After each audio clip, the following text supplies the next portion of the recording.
It's all about the macro productions. What does the goddamn line say, Tony? Please do not use gendered language. Then what? I'll be arrested, put in airport jail? Look, you're going completely sideways, man. It's a big club, and you ain't in it. How dare you? Mr. Speaker, the President of the United States. I'm Chris Hansen with Dave on NBC. Jack Marius Tack-Theratrix. Hi, I'm Spartacus. Jackson, Sacramento, he, him. Steven Seagal. Sex offender guy. I'm Keith Morris. This is Muammar Gaddafi. I'm Rick James, bitch. Sorting through the lies. The hijacker's passport was found blocks from the World Trade Center crash site, if you can believe that. We cannot track $2.3 trillion in transactions.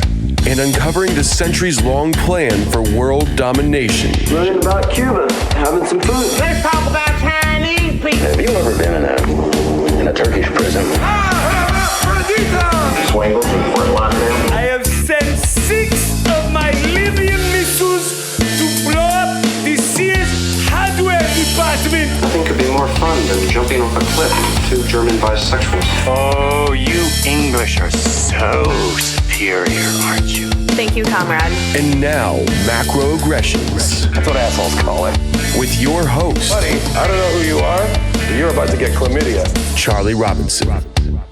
Hey, Whitey, where's your hat? You want to drop the blame on Charlie and say it's all Charlie's fault. He was a retard. I get some goddamn diuretic.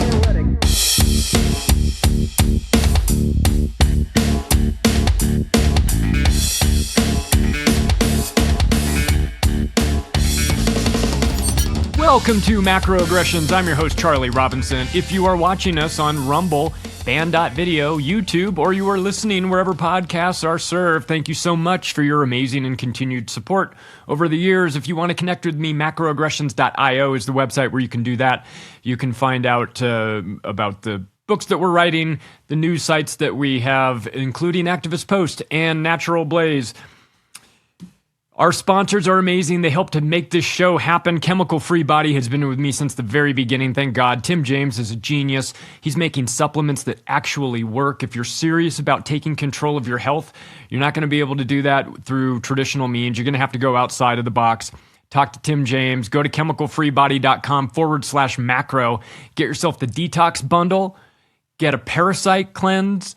You can get the Water Hero system, which is structured water. I mean, there are a lot of solutions to the problems that we face out there. Are you ready to tackle them? If you're seriously interested about getting healthy this year, there are solutions. You can do that parasite cleanse. I've done it. You can do the detox in a box. I've done that twice. It is well worth your time. Take a look, see what you think. Go to chemicalfreebody.com/macro. And knock yourself out. And also, speaking of Tim James, before Christmas, I asked him if he had a good lead on grounding mats, because I needed one. And he said, not only do I have a company that does grounding mats, but they also do grounding sheets as well. If you're interested, you can talk to the people over at Ground Lux and find out more about their #1 best-selling grounded sheets. They are fitted. They're 90% organic cotton, 10% silver fibers, and you can throw it in the wash and machine wash it just like everything else, very normal. I've got a grounding mat under my feet right now. If you're interested, go to groundlux.com, GROUNDLUXE.com. And the discount code on your way out the door is macro. Well, I'm excited for this interview because I've been following the work of Stephen Bassett for many years, and it found its way into my Octopus of Global Control book. So please enjoy my conversation with the great Stephen Bassett. Well, it's my great honor to have with us the Executive Director of Paradigm Research Group, Stephen Bassett. It's great to meet you, Stephen. How are you? Charlie, I'm fine. Nice and snug in my office.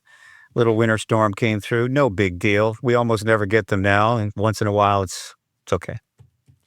Well, I'm in Denver, so if you were watching the football game, you saw how snowy it is here. I say this is a treat for me to speak with you because you don't know it, but you played a huge role in my first book.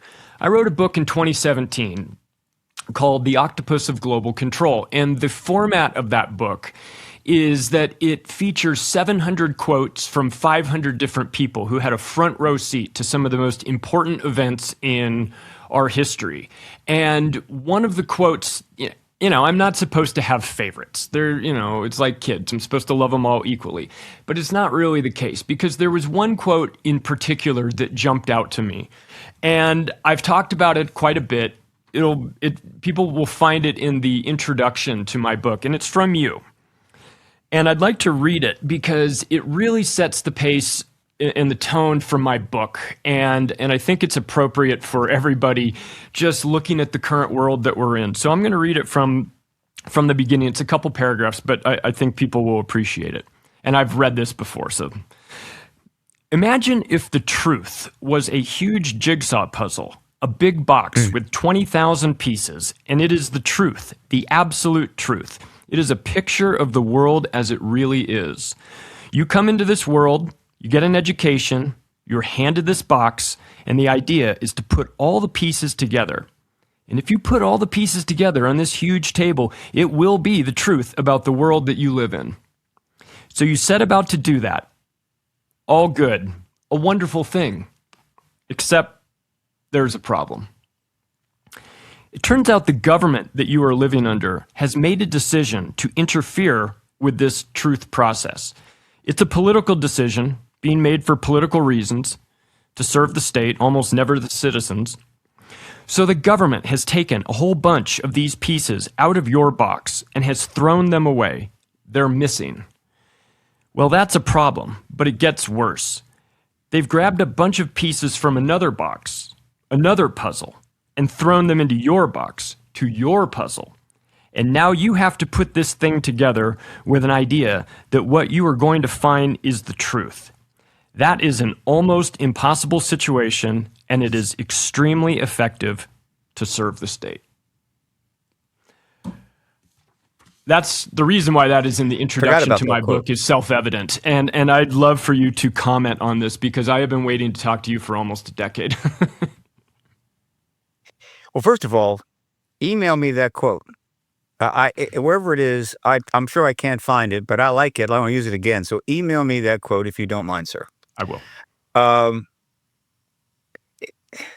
Technically, we're still solving that puzzle. But boy, we have put a lot of pieces together, without question. It's a pretty thorough picture, but it's missing some things here and there. And there are still some pieces in the pile that we're working from that are pulled from somewhere else. They're bogus, but not many. We've been able to call out a lot of the bogus implants, I guess you could say. And we've been able to find some other pieces that were not there and put it together. So what we have is a pretty much a representative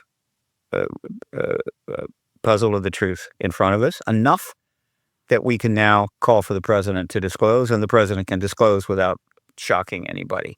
But it took 80 years. Yeah. Now, that's a long time to work on a puzzle.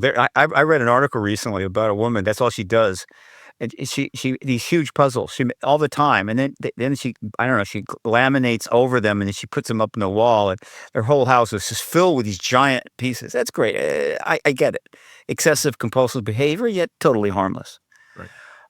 Well, this is bigger than all the puzzles she's put together, and it took 80 years to do it, and we're finally done. And so the metaphor stands. Except, I'll add this: there are other puzzles that our society is trying to put together. Yeah. That we're trying to understand about what is happening in our country, in the world, and so forth. And those are being interfered with too. And so what is really needed is to make a decision as a society that no more messing around with our jigsaw puzzles, right? You're not allowed to do it anymore. Just don't do it, okay? And as we get the truth together, then we'll act accordingly.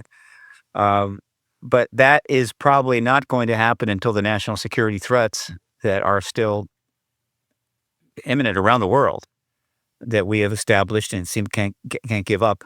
Hotspots and war spots. Hotspot refers to a place that could start a nuclear war, to be honest with you. But then there are warm spots where they may not launch a nuclear war, but lots of people are getting killed. Until we address that, then the states are going to continue to mess around with the truth in service to those policies. That's where we are. What are the odds that we can truly transform out of this reality? Low, except that there is a paradigm shift on our doorstep, which, boy, it's as big as it gets. Yeah. And it's so powerful. Should we flip that switch? It might open a pathway to actually deciding that we don't want to live that way as a civilization anymore. And of course, the switch I'm talking about is disclosure of the extraterrestrial presence, which is the confirmation of that presence, which we can safely call technologically advanced non-humans now for those that just blanch when they hear extraterrestrial. But trust me, that's where it's going to be. Put your money on that on what's Poly Market. We're close. And so after 80 years, and it's really kind of sends chills up my spine to think that after 80 years, we're right there and we could get that confirmation tomorrow. It's a fascinating time to be alive, and staying with the jigsaw puzzle metaphor, because you spend 80 years, you're working on those edge pieces. You know, you're trying to get the framework, and then after you do that, then the puzzle, it starts to accelerate a little bit more. Once you get some of that, you get an idea of at least where the edges are. You can work in, and so I understand if you go back to the Roswell situation back in the 40s, from there, people were starting to ask questions, well, maybe there is something else out there.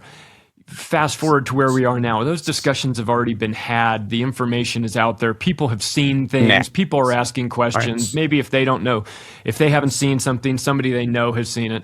And the conspiracy theorist label that they tried to slap on people in the 60s has whittled away a little bit. It lost its power. What is the state of UAP disclosure in the country right now? You say that it's the best it's ever been. Are we a couple different decisions away in Congress from this, or is this one person that needs to push it across the finish line? How many people are working on this? I don't see any of this from my vantage point. You do. You know how many people are involved in working on this. To the outside world, it maybe seems like a fringe thing, but I'm assuming that you have a pretty tight group of people, lawyers, people with advanced knowledge of this that are pushing for it. Is this a much bigger push than people realize?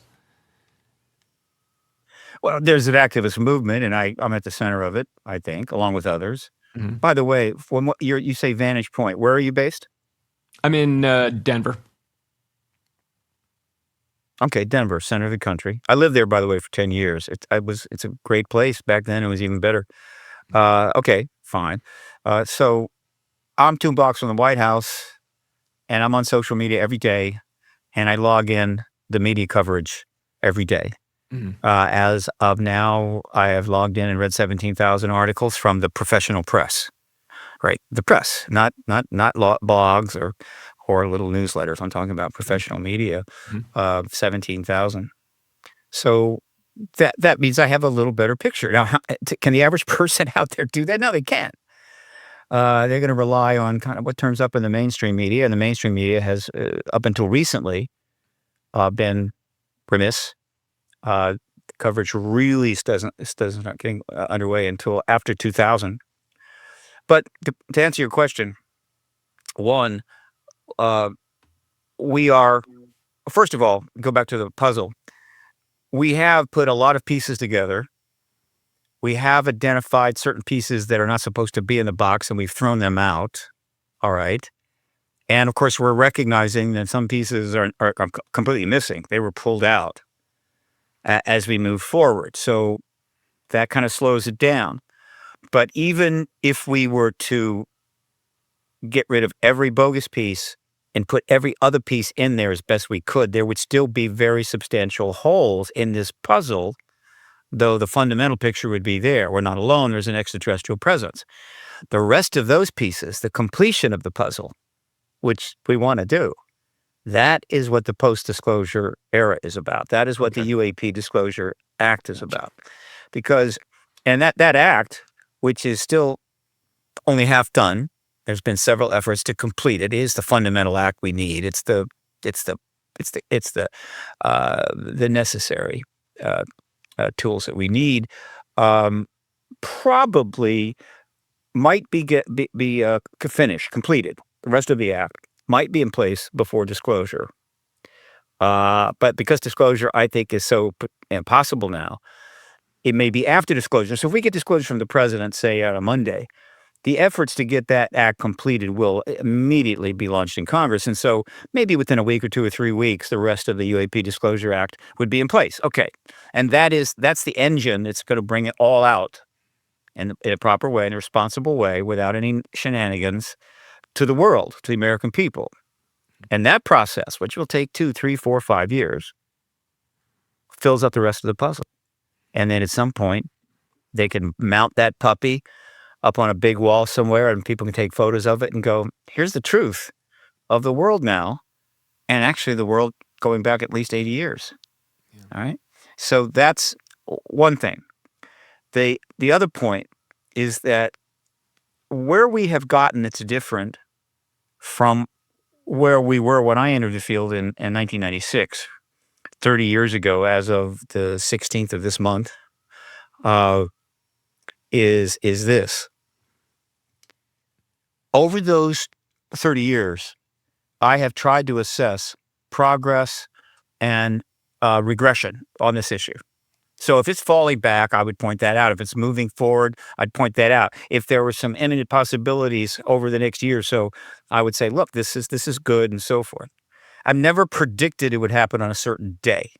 Right. I would say it's very favorable, right? It's very favorable this year. If this happens, I try to not play prophet, because I am not a prophet by any means. If anything, I erred on the side of optimism, which you have to do if you're an activist in a major movement. You can't err on the side of pessimism. People will just walk away. And what do you got? Activist succeeds based upon the optimistic sense amongst a large number of people in society that ultimately you're going to get it, hopefully sooner than later. You cannot have a successful activist movement without that, unless the government just completely concedes the whole thing. All right. So that has been the case. What's different now? It's not simply that I think it could happen this year, but I can say something, and have been able to say something since over the last 5 months, really, maybe four months, is that for the first time since I got in the field, and really the first time as far as I can tell going back to 47, the President of the United States could step out tomorrow in whatever format the President chooses, confirm the technologically advanced non-human presence from somewhere, confirm that they have technology that we have captured and that we have been studying, and so forth, without any significant disruption. It would not cause a upheaval. It would not cause a political crisis. It would be almost, for huge numbers of people, anticlimactic, not only in the United States, but around the world. This is the first time I could say that. And then the question would be, why? And the answer is pretty straightforward. Every big event, whether it's a wedding or a serious birthday, right? Or a major announcement of the declaration of war, whatever, every single major event needs some preparation, right? If you're going to hold a wedding with 500 guests and you decide to throw it together in a couple of days, it's going to be a disaster. You have to prepare. And the best analogy that I use, forgive me if you've heard this before, is the inauguration of a president, which I like because of the connection. We could just inaugurate the president in a bedroom in the White House, just put a Bible out there, he or she puts their hand on it and claims to defend the Constitution, etc. They're president, right? It doesn't have to be done out in front of the Capitol with a couple thousand people and all the benches and the scaffolding and flags waving. It doesn't have to be that way. Why do we do it? Because it's so important that it needs pageantry. It needs visibility. It needs participation because it's obviously watched by millions of people. And so to properly inaugurate a president, you must have all of that. You must build all of that scaffolding and preparation and raise a lot of money because of how important it is.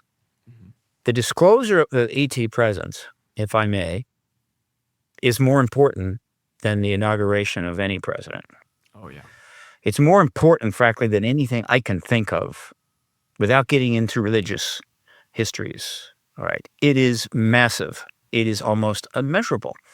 And so for the president to do it, that scaffolding has to be built so that it can be done right and responsibly.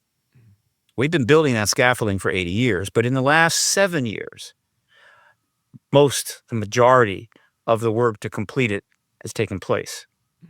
And while there's still a few planks missing and a couple of items here and there, it is sufficiently in place to do what has to be done, to inaugurate a president, or rather to end the truth embargo. And what is the scaffolding I'm talking about? Is it wooden planks? No. We needed a number of things that had to be done in order to do this. And most of that is in the last 7 years. One of the things, though, was public awareness. Basic awareness, regardless of your opinion, about the core subject. Are we alone or not alone? And that public awareness has been building for 80 years. Yeah. And I assure you, it is at unprecedented levels in terms of the number of people that believe the phenomena is real worldwide, huge percentage. The number of people that think it is non-human is a growing percentage. And the number of people that feel they're not being told the truth by their government is a massive percentage, up in the 80, 90%. So that has been done. And there has been so much information out in terms of books and of course, the social media, as well as podcasts and all of the advancements in world communication. The information that people have been able to read to develop a understanding of it, not just a decision whether it's true, not true, is massive. Yeah. And so the overall knowledge base is way, way above where it used to be. And then, but we had that. That's important. Mm-hmm. But we needed more. We needed legislation. We got it. First legislation ever was passed in 2020 for 2021. Since then, there's been 4, and there's a couple pending. We had to have that. We needed congressional hearings, well beyond the 2 modest hearings or briefings that took place in 66 and 68. I mean the real deal. We've had about 9 briefings or hearings in front of members of Congress up on the Hill. 3 of them were major. Then there's been several private events that were held up there substantially. Mm-hmm. So we got that. We needed a much higher level of media coverage, particularly of the political aspects. Boy, in the last 7 years, since 2017, which is 8 years now, I have logged in 9,000 articles, the largest by far of any 8-year period. I mean, it's just huge. 9,000 articles on this, and of course, a great deal of them are covering the political process. So we've got that. We needed witnesses to come forward in larger numbers. Witnesses have turned up from time to time over the last 80 years. You can go back and chronicle them, but again, not a critical mass. We needed a critical mass of witnesses. Well, the hearing process and other processes have resulted in scores of witnesses coming forward. Mm-hmm. Some of them are known. Some of them have talked privately to members of Congress. We don't know who they are, but we know that they've come forward. The number is quite substantial, and a substantial number have actually testified in front of hearings. So we've got that. And I say witnesses. Do we need whistleblowers? Well, they're basically witness plus, but they're not critical. We don't need a bunch of people coming forward, violating their oaths and risking life in prison or anything. We just need witnesses that can speak to the issue without violating their agreements. But we've had some that have been whistleblowers. We've got that. Okay. We need members of Congress. We need members of the administration, sitting members of Congress and the administration, to speak to the issue. Wow. In the last few years, we've had more of that. Prior to that, almost nothing. And in the last 7 years, my Lord, a dozen or more members of Congress or the administration easily have spoken to the issue in what is now a far broader public reality. In other words, they go in front of a podcast with 23 million subscribers, right? They go online and say it, and it's immediately archived, so it's available to anybody in the world. Just go to YouTube and find it. None of that was even possible prior to 1995, and but there wasn't much of it anyway. And so we needed these individuals to come forward, like Tim Burchett, Eric Burleson, Anna Paulina Luna, Nancy Mace, Chuck Schumer, Mike Rounds, Kirsten Gillibrand, Andrew Carson, right? Andrew Carson, and so forth, to go in front of the public and matter of factly, essentially make it clear that there is this reality, there is this presence. We've got that, all right? In other words, except for a missing piece of the UAP Disclosure Act. And also we need a higher level of public engagement, which we've got that. We've got organizations and nonprofits and what have you. In other words, 95% of that scaffolding is in place. We don't need the last 5%. And when you factor in that we are fully aware that the issue of, quote, technologically advanced non-humans here and sequestered and re-engineered tech, we know for a fact, I can say it, that it is in play within the administration right now of the United States, the White House administration. We have absolute confirmation of this in many ways. So I could go into it if you want, but frankly, just, do a little research. So we have that. And so when I say the President of the United States could hold a press conference, give a private statement in the Oval Office on camera, or even attend a major event that is known that millions upon millions of people worldwide will be watching. Mm-hmm. And as a little surprise in the president's statements, confirm it, which would be non-traditional way to do something like that. When I say it could happen tomorrow, I am serious. I'm not being overly optimistic. I'm not pressing, that. I'm absolutely serious. It can absolutely happen tomorrow. That is where we are now. And this is a message I'm trying to get out. And the more people get that message, the more people are ready for that statement. And the more people that are ready for that statement, it is easier for the administration and the advisors to the president to support. So it's like a self-feeding process, right? Reinforcing process. And so that's where we are. I've been told my entire life, if we had disclosure, it would be very difficult on the religions of the world. They would have some soul searching to do. There would be conflicts. Maybe that's the case, maybe not.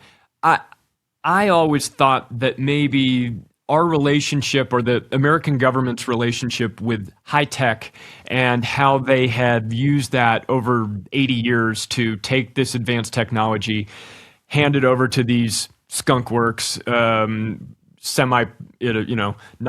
governmental, not necessarily private, somewhere in between. Defense contractors that can take this technology and do something with it.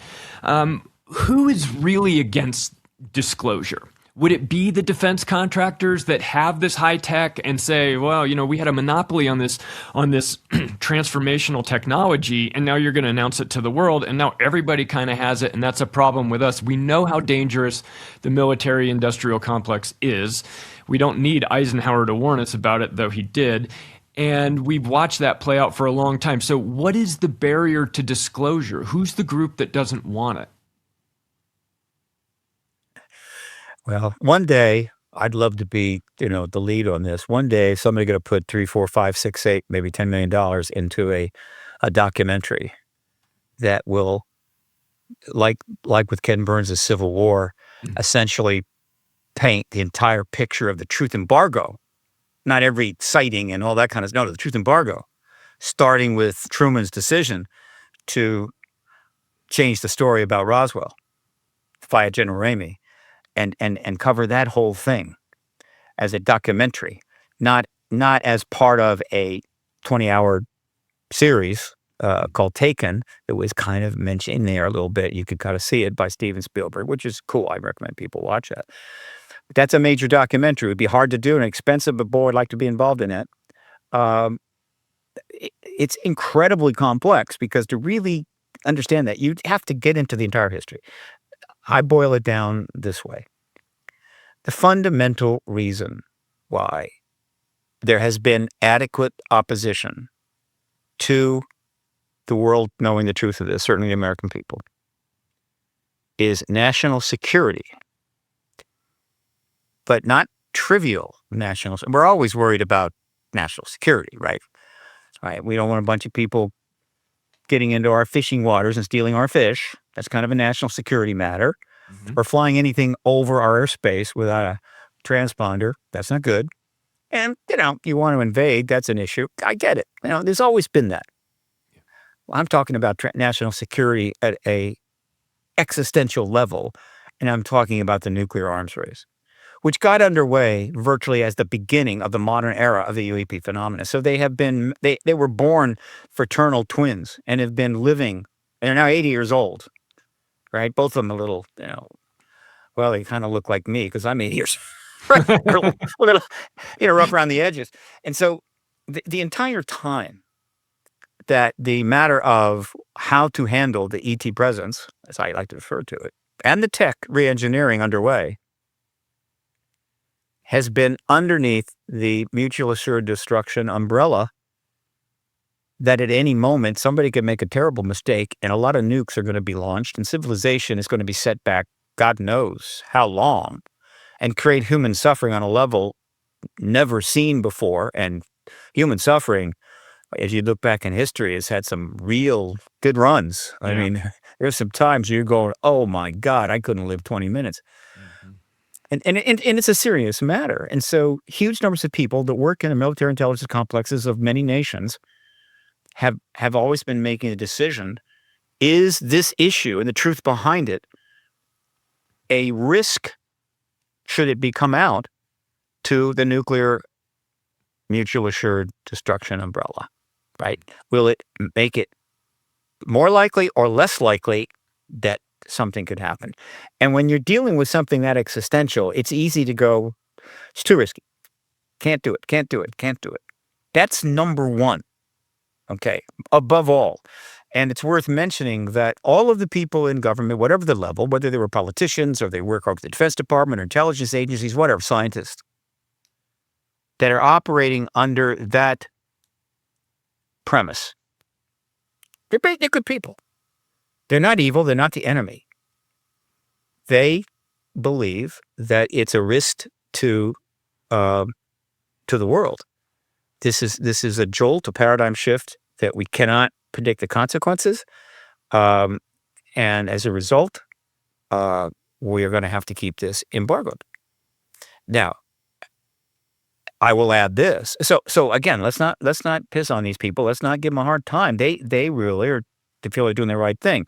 Now, the fact, of course, is that this policy had a shelf life that finally expired, and so the mistake is not operating from that premise. It's just that they kept doing it too long. They went too long. They should have started moving away from it sooner, and then it started to become a liability.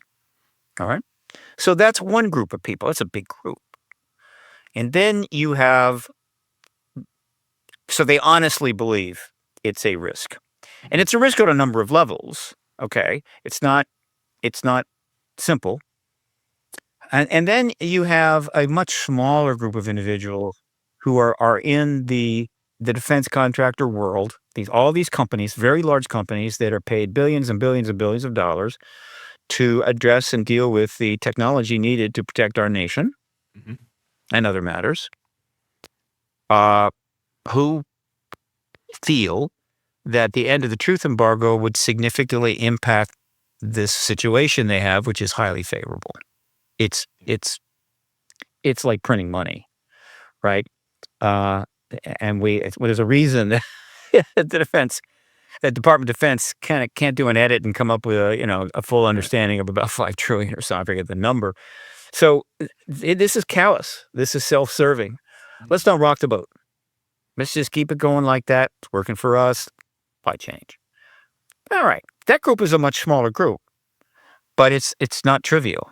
And when Chuck Schumer put the eminent domain component into the first submission of the UAP Disclosure Act, he got their attention. And so there's that.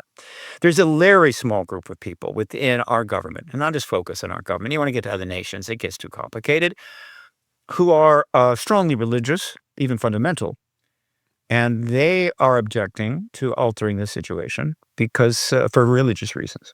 Okay, fine. It's a small group. Okay, but then there's that. And I suppose we could go on, but that is the best answer I can give to, and there is a group, okay, and this I'm not. It's like I want, I think I would like to have disclosure, but not under this president. So let's wait until a president-elect gets in, and then when that president comes in, the other group are going, I'd like to have disclosure, but not under this president. And so there is that political component that, for some, again, a small group. And I should mention that of all the issues that the human race has faced in its long history of political history, no issue has ever turned up that is less partisan than this. It is nonpartisan as you can get, recognized as such. And so you have its extraordinary nonpartisan aspect matched against those individuals, which you just discussed, that are kind of holding back. But the deciding factor is the opinion of the world's people, the citizens of nations. And that is moving increasingly toward the disclosure side in massive numbers. And so at this point, the opposition is simply outmanned and only able to hang on by the strength of their classification schema and other things they can do. And it's clear that is eroding very quickly. And once again, when you add it all up, the solution of the answer you get is that we are now today at a place where any number of heads of states could come forward. The political consequences would be positive, almost certainly in any case. I don't care which government. The people would be able to deal with it quite well. And the immediate benefits to that country and that head of state would be profound, legacy and everything else, and we'll move forward. That is where we are. I truly believe that. I'm going to say it and say it and say it. Now, if something happens, and there are a number of things that could happen, okay? A nuke use that puts us really on the edge of nuclear war, where everybody is literally waking up every day wonder if it could happen. I mean, that close, then I would easily say no. It's highly doubtful that any head of state is going to step out on that. Though I could make a case why they should, assuming they wanted to call me up. I never get calls from heads of state or their administrations. I don't know why. But overall, something like that I changed my view. But at this point, no, that's where we're at. So all I can say is get ready. Is Trump too polarizing of a president? This information is so shocking and so important and deeply critical to humanity. But Donald Trump has and I'm not on the right team or the left team. I don't like either of them. But he has a cartoonishness to him that almost feels like, boy, I don't want to pick. You get disclosure when you get it, if you get it at all. I don't know that I can be picky and say I want that president, but not this one. But Donald Trump himself, because of the polarization of him, how does disclosure look with him as opposed to, say, quite literally any other president besides him? Is he the wrong guy to do it? Okay. First of all, dispel any thoughts of I want disclosure, but I want it under a president I like. Just completely put that aside. Okay. It's not relevant. Secondly,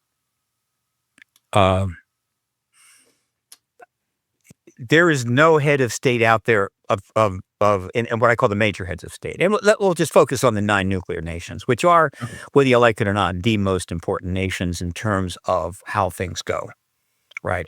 There are some nations which are have some pretty substantial I hope am I still moving? Have I stopped? Hang on. No, you're Forgive me.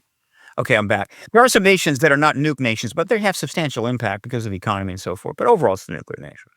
And, that's China and Russia and India and Pakistan. It's Israel, France, the UK, the United States. All right. And every head of state of those nations has cartoons made about them all the time. All right? All the time. And so you don't get to be a head of state of any of these 9 nations without having the political cartoonists, whether they're neutral or whether they're the other side politically, of really giving you a hard time. So they're all, quote, cartoonish. All right? So we can dispel that. And so then the question comes down, how would disclosure go if it's this president or that president? Well, I don't have, this is an AI. This is an area where AI could really help. And maybe I'll do that.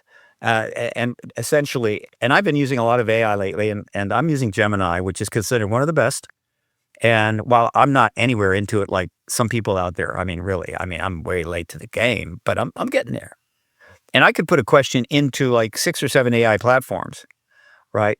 What would be the difference of a disclosure announcement and confirmation of the extraterrestrial presence by this head of state, that head of state has, and I'd probably get an answer, right? About, well, it would be like this, be like this. Okay. So I'm not AI, so I can tell you, it's impossible to really, you can sort of speculate about maybe it go this way, go that way, but boy, it's tough. So here's what I can say with confidence, right? It's not very deep, but it's basic. And Christopher Mellon recently said something almost identical in an interview. Christopher Mellon being one of the key members or possible key individuals involved in the disclosure process in 2017, and worked with the Senate, worked with the DIA and so forth. His very substantial background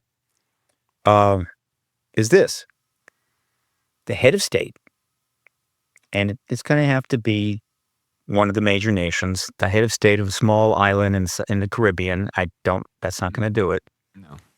But the head of state that comes out and formally ends this truth embargo, which is simply more than saying we have extraterrestrial presence, we have technology. That's all. You have to go into much more detail than that. That's disclosure, capital D, as I defined it 25 years ago. We'll have executed one of the, if not the most important act by a head of state in the history of the human race, going right back decades.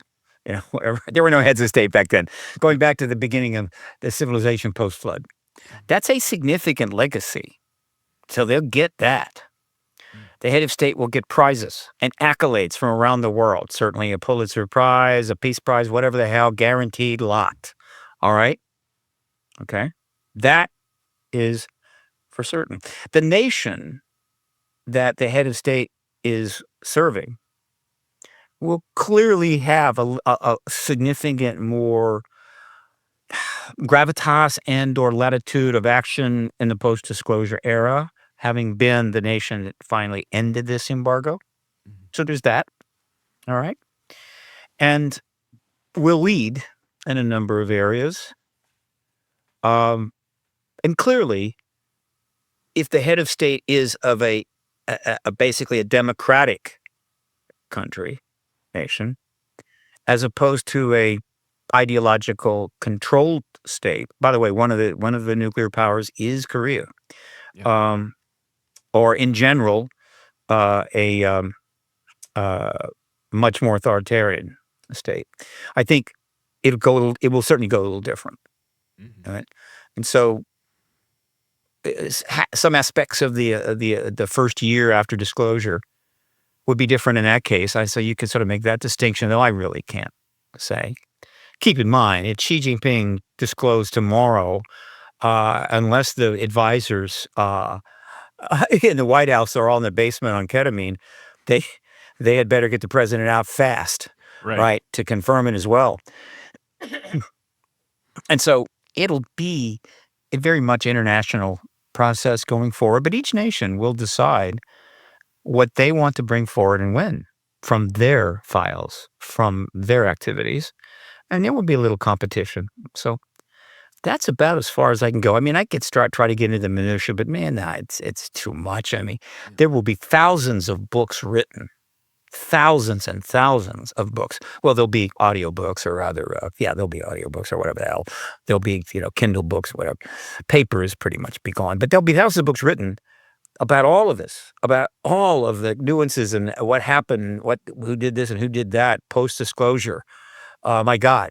And they'll continue to pour forward for probably a number of decades and continue to be written through the end of this century. It is the most profound event in human history at a time when we have more people able to listen to more stuff more often than at any time in history. And so the audience for those books is in the billions. And so when you got a subject this profound and an audience in the billions, if you're not writing a book, you are making a grave error. I should have written a couple of books by now, but I have issues. Could I get my act together and get a book out if we get disclosure tomorrow? I don't know, I'll probably just go on AI and say, I want to write a book. Here's the subject. Okay. Start pouring it out, baby. And then I'll edit it, right? And try to make it mine. I don't know. But that will happen post-disclosure to try to explain it all to future generations. I just want to have as many years post-disclosure to engage with it, to enjoy it as possible, which is why I'm making change in my diet and other adjustments to my life that I hope will extend me a couple of years. I'll be fine. Do I need to meet an ET? And I don't think so. I'd love to be certainly here if Cope and Contact takes place. However, that would be kind of great. And that's part of my personal goals right now. But ultimately, disclosure is what I hope to live to see. And if that happens, that I die the next day, no problem. How do we disclose this information? How do you rectify the fact that you're going to have maybe 40% of the population potentially becoming unhinged or losing their guidance, their bearings, kind of going off the deep end with something like this? We've seen that, unfortunately, people behave poorly in large groups and sometimes with information that blindsides them. We could use COVID as an example. We saw how things devolved rather quickly. What's the psychological component of prepping the general public? And I don't mean the knowledgeable, the people who are deep thinkers. I'm talking about maybe the people who aren't quite so thoughtful, and they're examining this, and maybe it's a challenge to their religious beliefs, and they're unsure how to feel about this. Who's going to settle them down? Who's going to who steps in and talks to the masses and says, this is fantastic, this is great, we're all going to be fine, this is going to be a good thing, don't freak out, we're going into a new paradigm, and we need you guys to all keep it together for this. How does somebody manage this process, I wonder? All right. Well, let's get the proper perspective here. Okay. 40% of the people are not going to become unhinged. Okay. Maybe 1% of the unhinged is a strong term. Okay. Unhinged is when you're running around naked in the street screaming at the sky. And there are people doing that. But no. And as far as being prepped, that cake is baked. We just need to take it out of the oven.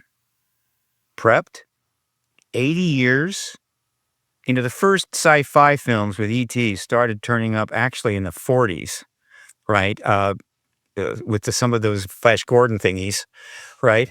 Believe it or not, because sci-fi was still in its infant stage, the modern era. By 51, they started showing films with ETs in them. They may have looked human in a lot of cases, but quickly they weren't. There's been now, 600 films with extraterrestrials generating billions and billions of dollars of revenue and funds for the film industry. Seen by the number of views of these 600 films is probably in the trillions. I mean, it could be a trillion, 100 billion. I mean, easily. The number of views where a person has sat down and watched one of these movies in the trillions. That's over the last 80 years. Okay. And then, of course, there's been a huge amount of media coverage, right? Going back to the beginning. Well, certainly back. Well, yeah, the media coverage goes back all the way to 1947. I've logged 17,000 articles, basically, but most of those are in the last 30 years, 40 years. As you go back, the articles are not available to be found, right? The only way you could really log in articles is I'd have to start going to newspaper offices and going through microfiche and getting a copy and then putting that copy up on my server and whatever. I just can't do it. But I have read that in the early days of the modern era of UAP, and 47 and forward, when we had just a couple of networks, all right, no internet, okay, some radio, but lots of newspapers. I mean, huge numbers of newspapers. Every city had one. The big cities had 2, 3, 4. Then in the first years, 30,000 articles, easily 30,000 articles were turning up in these newspapers around the country on this kind of thing that was happening. And most of them may still be on microfiche if you dig and find them. I know somebody that did a little search there came up, but they may be gone now. But I believe what I've read, there was easily 30,000. So these articles are turning up all over. But now understand, they're in this newspaper and that newspaper. Some, I'm sure, turned up in some of the major newspapers. But without all the rest of the infrastructure we take for granted, it wasn't going to coalesce into like a national consensus, but it was out there. And that's just English language. All the stuff I've put together, 17,000, is only English language press. I can't search or find foreign language because you have to have the right terms. God knows how many thousands of articles that touch on this subject in non-English press and non-English around the world. I don't know. So we're prepped. We're very, very prepped, I assure you. And then there's the documentaries too, which actually get into the subject matter and the availability. It's not just that this stuff has been done, but the availability. You could do a doc back in 1988, right? And unless it got nominated for Academy Award, God knows how many people might have seen it, maybe 500, who knows. Now you do a doc, it goes up on a streaming platform, it might be seen by as many people as think it's cool. And so the world is totally prepped, except for some of the deepest regions of the Amazon jungles, Sentinel Island in the Indian Ocean, some people living in the Antarctic that never leave, whatever. We're so prepped, it's ridiculous. All right, so we can put that aside, okay? And so I am not concerned about how the public is going to handle the post-disclosure era, which could dawn tomorrow. I am concerned how the institutions will deal with the post-disclosure world, which is a whole nother matter. And in many instances, these institutions I'm referring to knew long ago about the ET presence. So when disclosure happens, it's not like they're going to be caught by surprise and trying to then figure out, what do we do now? Oh, they've been gaming what they would do long ago.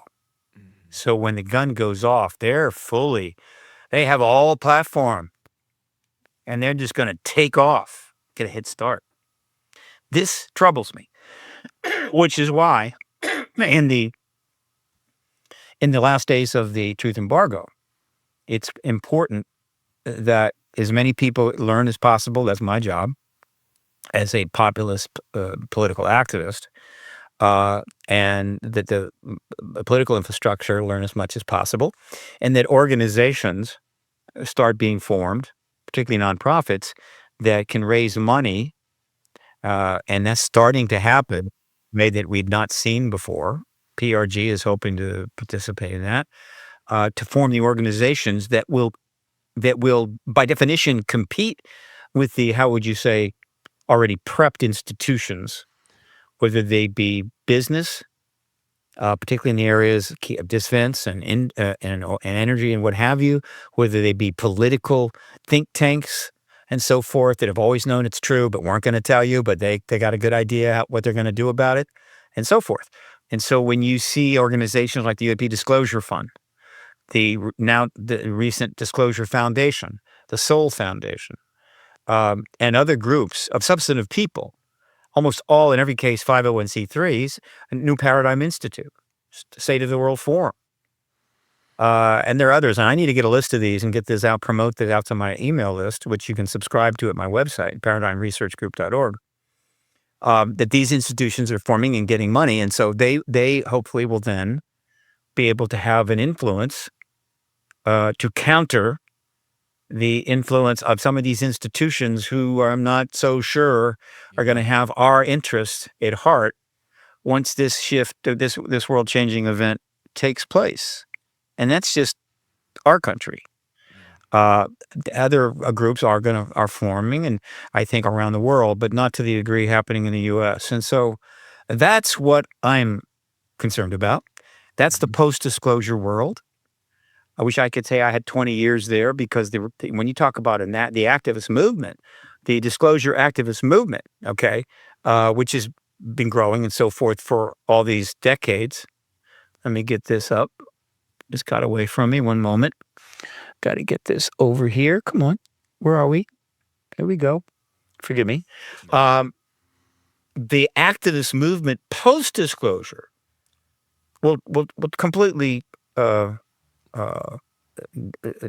overwhelm what we've seen. In other words, the amount of activism needed in a post-disclosure world, essentially to address the political, scientific, social implications of every single aspect of the history of the truth embargo and the reality of the ET presence as known, every single one of them is going to need an activist engagement. And so hopefully we will see post-disclosure the most comprehensive broadband activist movement in the history of the human race, global, international, almost every major country, etc. That's what we need to have. If we don't, if we just sit back and go, what will be, that could be a colossal era. There's a number of huge mistakes we could make post-disclosure. I assure you, I'm not going to bring you down by talking about them, but there is a wild card in this game, let's call it a game, that may significantly mitigate these concerns. And that is, as I've said it 1,000 times, my strong feeling is that aside from our agenda, and we do have agendas in place post-disclosure, the ET has an agenda as well. And I believe open contact is on that agenda. And I think it's soon after disclosure. How soon, I don't know. But the only criteria that I could apply to when would we open disclosure after disclosure is how long would it take for pretty much the whole planet to get up to speed? Meaning everybody goes, oh, okay, they're here, right? And, oh, okay, I need to learn about this. And I start reading and studying and watching docs, particularly the leadership, matrix, and get pretty much up to speed, meaning, okay, I got it. I know what's going on. I see the history. How long would that take? And it wouldn't take that long because of the nature of the world right now. And there'll be a pretty strong motivation to do it. And so in a relatively short amount of time, we would be pretty, the governments of the world, the people that matter, scientific community, we pretty much up to speed. Hey, okay, I got it. At which point, obviously, common sense, open contact by the extraterrestrials would be almost anticlimactic. Meaning, okay, they want to talk to us. Okay, what do you want to talk about? How are we going to communicate? Whatever. I'm not suggesting they're all going to come on down. We're going to have a big get-together. Maybe they're all going to be at the UN sitting there. No, it could be not in-person communication, but a communication that is recorded, can be transmitted, and the world's people would actually be informed about it. Meaning, in a sense, they're communicating to the entire world through the various authorities.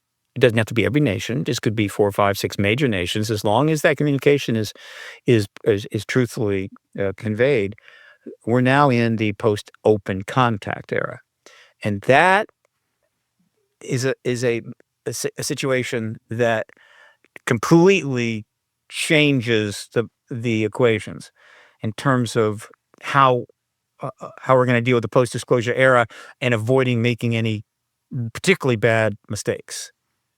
I think, assuming that the intentions of the ETs in this corresponded is righteous, right, and not manipulative. Because if they wanted to post-disclosure in an open context situation, they could mislead us, play around with us, and so forth, and actually push us in an area, a place we don't want to go. Yeah. I don't think that'll happen, but you can't rule it out. So that's how I feel about that. Let's wrap up with this. I'm curious, what is the role of Paradigm Research Group in a post-disclosure world? You're obviously your strategy has to change a little bit, and hopefully we get there. What's PRG 2.0? Look, because I felt disclosure was close, and I should have maybe done this sooner, I converted PRG, Paradigm Research Group, from a sole proprietorship for almost, I don't know, how many years? 28 years. I did this in 2024. Should have probably done it sooner, but I started off as a sole proprietorship because I had no idea what to expect from the government as I went out mucking around. And as a sole proprietorship, you have the maximum protection in a sense. I mean, if you could raise millions and millions of dollars, it wouldn't matter what you are. You could hire a lot of lawyers, but as a sole proprietor, you're basically simply a citizen operating under the First Amendment, and you have free speech and all that. And if you can raise some money, or if people give you money, it's taxable. But I never got much money, so I didn't have much of that problem to worry about. But it's hard to it's hard to get rid of you, other than one day you just have an accident. So I just stayed a sole proprietor, because if you go nonprofit, there's a lot of ways the government, if you are a nonprofit, causing them problems. But I finally converted to a 501c3 nonprofit in 2024 because, well, it's a whole different. It's just a total different era now, and I wanted to be able to raise tax deductible funding. Mm-hmm. But fact is, I'm a very small entity. A lot of supporters, colleagues, and so forth, but I'm small, and I'm a populist activist operating from a small platform. The only way I could expand that platform, really, because I'm just not in business and I don't sell merchandise, would be get a very substantial tax deductible contribution. And in PRG, however, as a political activist and a disclosure activist, my principal role post-disclosure is going to be doing what I've always done, talking too much, and trying to relate the issue not to the academics, not to the hotshots, but to the general public as a populist activist. And so I can continue to do that, maybe hold some events. I would love to hold some more X conferences, but they do require funding, and so forth. There are other organizations that have who are more substantive, with backgrounds that allow them to raise money. And so the New Paradigm Institute is now probably the major, I think, activist organization. It's doing everything you're supposed to do. It's developing chapters, Citizens for Disclosure chapters. Eventually, in every state of the country, they're able to put out information and so forth. And Danny Sheehan, who is the chief counsel and one of the directors, has a huge history of dealing with complex political issues, as well as the Congress and so forth. And that's happening. And then I mentioned these other entities like the UAP Disclosure Fund, and so forth. These entities are going to have clear and obvious roles post-disclosure.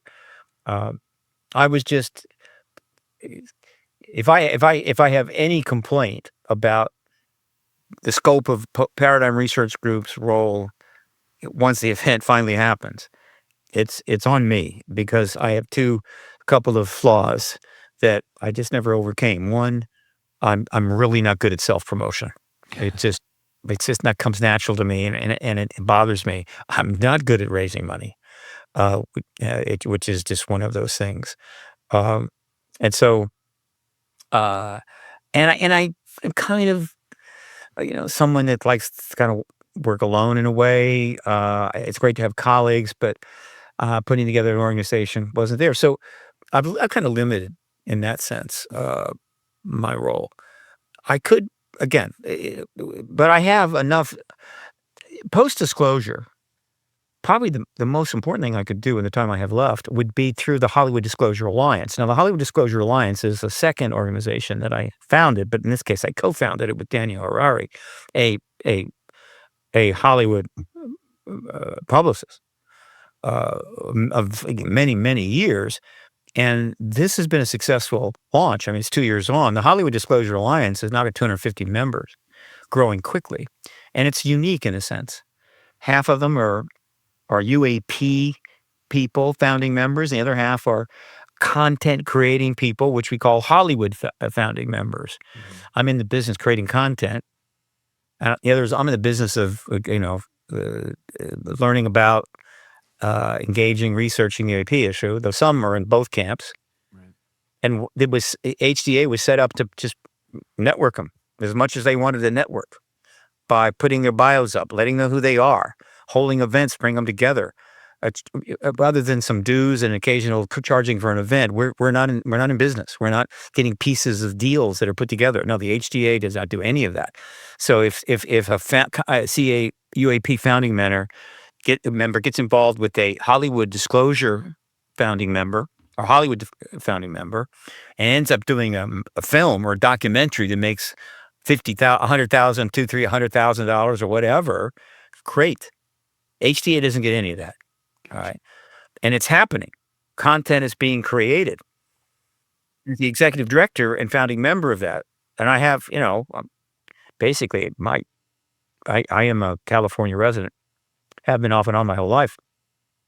I'm in a position to advise. In other words, I would love to be able to advise any content creating situation regarding any aspect of the issue, but particularly the truth embargo's history and the activism and so forth. There are plenty of colleagues that can get into the minutia of various events and proof and what have you.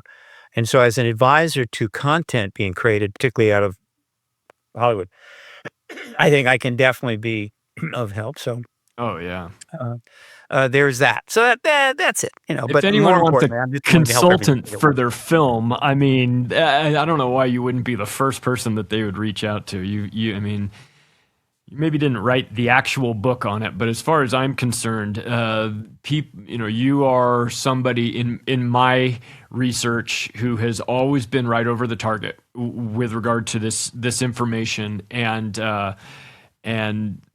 disclosure it just changes everything. And for people who are slowly waking up to the possibility of this and maybe are interested in learning more about this, what's the best place that you could send people to support your work, to get on the mailing list? I'm on the email mailing list as well. The best place for people to find your work. Look, those that really want to get into this, here's the short course. One, go to paradigmresearchgroup.org. Up in the left-hand corner of every page, there's a subscribe. Hit it and subscribe, okay? For anybody out there that over the years has unsubscribed, but then have gotten interested again, I can't put you on. And once you unsubscribe from my constant contact list, I can't put you back on. You have to resubscribe. So if you want to get back on, resubscribe. And then in terms of Hollywood Disclosure Alliance, obviously you can go there and learn whatever you want. If you've got a content creating background and you want to create content on this subject matter, if you are a researcher, activist, whatever, that have been addressing this issue in a serious way, you'd like to be a member of the Hollywood Disclosure Alliance, that there's information on the site to tell you who to get in touch with. And you could very well be a member. It's not open just to the general public, but it is open to people in the two genres and so forth. So there's that. You definitely need to join the New Paradigm Institute. So go to newparadigminstitute.org. They've got a number of things you can sign up for. Their mail list, Citizen for Disclosure, do that. Check out the Soul Foundation. Check out the UAP Disclosure Fund. The UAP Disclosure Action Fund, I think it is. Also, what's the other one that just formed? The Disclosure Foundation. Google Google and use AI to try to identify other organizations. Almost all of them are nonprofits and fund. One of the reasons the disclosure process has taken so long is the very successful campaign by the government in using many tools to demean, undermine, stigmatize the whole issue and everybody in it. Okay. They succeeded. I call it creating an intellectual ghetto. And so that made it difficult for anybody to engage the issue. But particularly philanthropists, whether institutional or individual. So if you have a great deal of money and you really want to help organizations, there's an endless group of organizations trying to do good. And so they fund them. They get, you can name them all on. They over the last 80 years, they've gotten trillions of dollars in funding. But when it comes to this issue, the people that want to fund and donate to good causes just didn't want to go there because of the stigma. If they fund this issue, it would stigmatize them and they might undermine the work and the support they're providing to these other causes. And so they just didn't do it. The amount of what I'll call philanthropic contributions to this issue in 80 years it's a thimble compared to a giant oil vat, one of those oil storage vats. Okay, I mean, it's practically nothing. Win for the government. That's changing. It's clear that many people, many organizations, people, whatever, who have made great wealth, God bless them, the stigma is basically gone, and they're starting to lean into the idea that I think I want to support this. Naturally, I would love to be on that list, okay, but I know organizations that are getting hundreds of thousands of dollars and so forth, which is another reason why the truth embargo is collapsing, because if you haven't noticed, one of the hallmarks of certainly the first world countries, but certainly the United States, is that we've created a vast billionaire class, okay? And, whether you like billionaires or not, they donate huge sums of money. And as this issue becomes less stigmatized, that vast funding source is going to start heading our way. And my God, if you're the truth embargo guys inside the government, you don't want to have to stare down a fully funded Death Star, fully operational Death Star, that the disclosure movement would be if we started getting a couple $100 million in funding. And so that is happening as well. And so I don't want to limit what PRG could or could not do post-disclosure or any organization, but I would suggest that the extent institutions, particularly the ones that have known about this issue for a long time and ready to rock and roll, whatever their intentions are, they are going to be competing against some pretty well-funded organizations that have been and will continue to serve the interest of the American people, the United States, and even the planet. And that's a prospect that I am looking forward to and I hope to and will enjoy see unfold. What an amazing time to be alive and paying attention and focused on this amazing topic. That's Stephen Bassett, everybody. You can check out his work at paradigmresearchgroup.org. Make sure to sign up for his newsletter. If you want to connect with me, macroaggressions.io is the website for that. Thanks, everybody. We'll talk to you again soon.